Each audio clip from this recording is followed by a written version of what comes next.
Hi, welcome to the class. You know, when I first heard I was going to be teaching international business law, I was really excited because it seemed to combine a lot of my interests, the interests that I had, that I love international things. I've traveled a lot. I try to speak a lot of languages. I've always enjoyed visiting other countries and experiencing other cultures. And then I like to think about the law. The law, what is the law? What does the law mean? How is the law important? So just thinking in a broader sense, not just of what the law is, but why do we have the law? So in this class, we're going to start with this question, and this question is going to kind of play a role throughout the entire class, is what is international law? Because I remember when I first sat down to start working on my syllabus in this class, and I put international law at the top, and then I struggled for a minute thinking, well, what is international law? How do I wrap my head around it? And so I would ask you at your house or wherever you're watching this to think about, what do you think international law is? And then we're going to touch on what the experts say as to what international law is. So in this lecture, what we're going to do is introduce the concept of international law. We're going to establish in the first module of the course the framework of international law. So what is international law? Well, there's a number of possible definitions, and I remember when I was struggling with the idea of what is international law, the first thing I did was I went to look it up, and one of the first things that popped up was a keynote address at a meeting of international lawyers.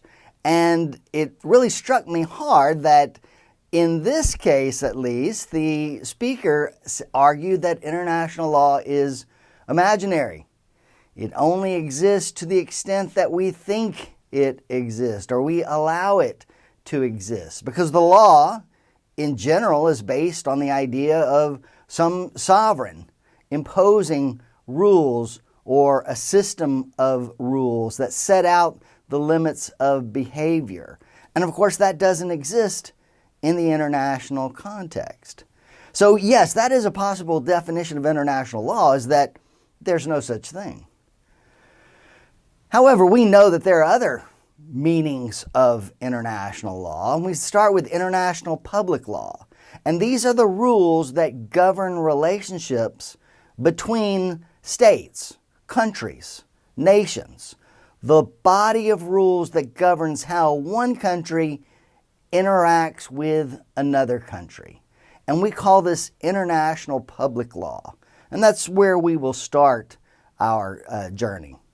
Now, it's also the law of international organizations, things like the United Nations, or the EU, or NATO, or the World Trade Organization. All of those are international organizations that may interact with one another, but also may interact with states. And so when we look to see what is that body of law called, it's international law.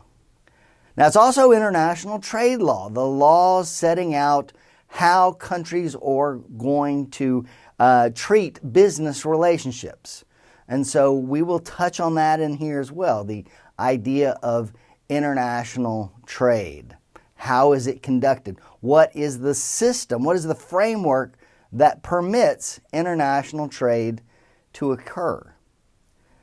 Now, in our last part of the course, we're going to be looking at the business aspect of it, which is to say international business transactions, meaning those transactions that are accomplished by companies, private entities, that are resident of different states, that are residents in different countries.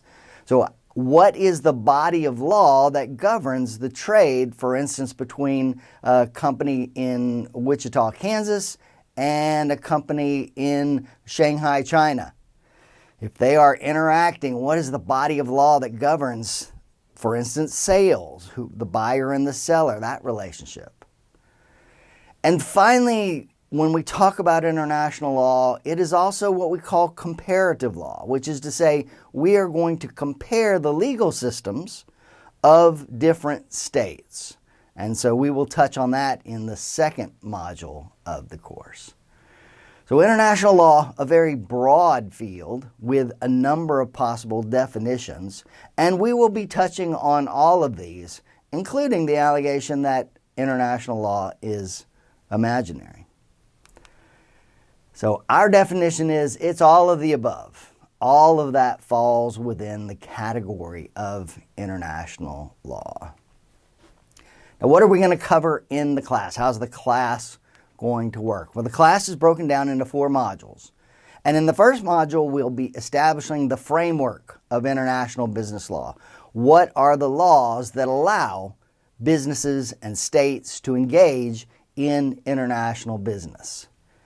In the second module, we're going to look at the world's legal systems, and we'll look at the common law, we'll look at the civil law, and we'll look at Islamic law.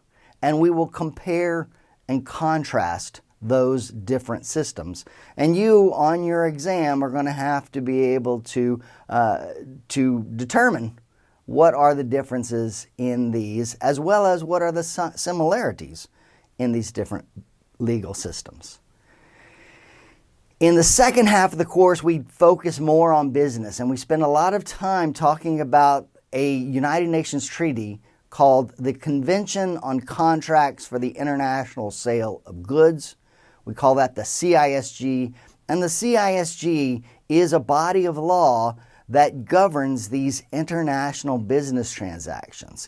It's a part of the law in the United States, part of the law in China, part of the law in South Korea, part of the law in France.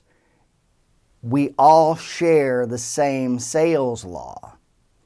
And then finally, we'll be talking a little bit about trade and commercial finance. How is it that a buyer in one country can purchase goods from a seller in another country, and both parties are protected in their transaction? The buyer wants to get the goods that it bargained for. The seller wants to get paid. And what is the vehicle we use to accomplish that? And so we'll be talking about that in the 4th module of the course. So in conclusion, what did we learn today? International law, a very broad topic. There are a number of possible definitions of international law. And in this class, we're going to cover these 4 aspects of international law.